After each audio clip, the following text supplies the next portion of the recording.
आपण मैंने जानी 2 वर्ष तलू माननीय सांसद पिनाकी मिश्र निजे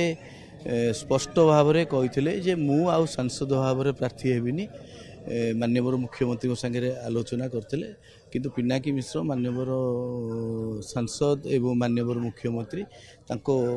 भीतर कथा किंतु कौन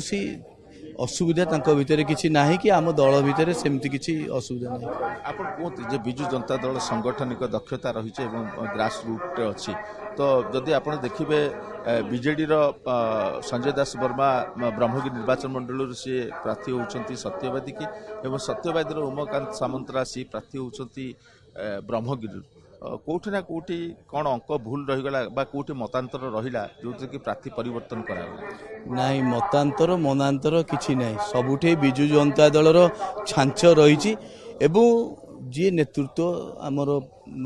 प्रिय नेता नवीन पट्टनायक निष्पत्ति आम बिजु जनता दल जेते जो नेतृत्व अच्छा समस्ते मानि नवा बाध्य।